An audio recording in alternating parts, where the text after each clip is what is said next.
kwa heshima na taadhima na mapenzi mlioonyesha juu ya mwenge wetu wa uhuru, lakini kwa maendeleo makubwa ambayo mnaendelea kuyalinda na kuyatunza ambayo mnafanyiwa na Mheshimiwa Daktari Samia Suluhu Hassan, mimi pamoja na vijana wenzangu 6 tuliopewa dhamana ya kukimbiza mwenge huu wa uhuru ndani ya halmashauri 195, kwa kweli tumekagua mradi huu, tumejiridhisha una ubora, una viwango, umefuata taratibu zote za kisheria za ujenzi ili kuweza kufanikishwa kumalizika na baadaye muda ukifika jengo hili liweze kuzinduliwa.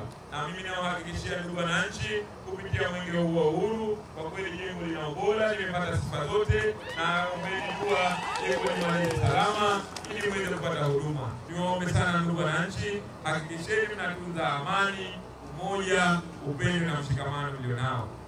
Mimi nina imani kubwa na mkurugenzi, nafahamu utendaji wako, nafahamu uzalendo wako, na ndio maana Mheshimiwa Rais amekuamini kuweza kukupa jukumu hili kubwa. Leo hii mwenge wa uhuru umekuja kujionea mradi mkubwa wa ujenzi wa ofisi ya mtendaji wa eneo hili la Wisi kwa Mtisi.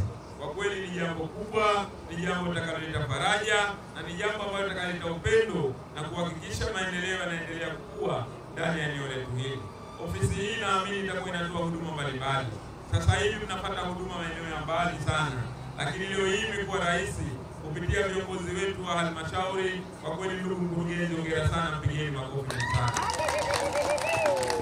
Ndugu mkurugenzi, pamoja na waheshimiwa madiwani, pamoja na baraza lao la madiwani ambalo anakaa, yeye akiwa ni kama ni katibu wa baraza hilo la madiwani, wamekuwa wakishirikiana na madiwani wetu kuona jitihada mbalimbali wanazifanya za kuhakikisha nyinyi wananchi michango ambayo nyinyi wenyewe mnaikusanya na wao wanaongeza fedha taslim ili kuweza kuhakikisha tunamaliza mradi wetu huu.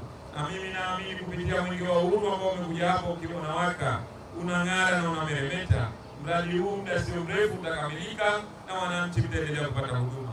Ombi langu kwa wale ambao watatoa huduma katika eneo hili, wahakikishe wanatoa huduma zilizo sawa, huduma ambazo zitaendelea kumheshimisha Mheshimiwa Rais Daktari Samia Suluhu Hassan.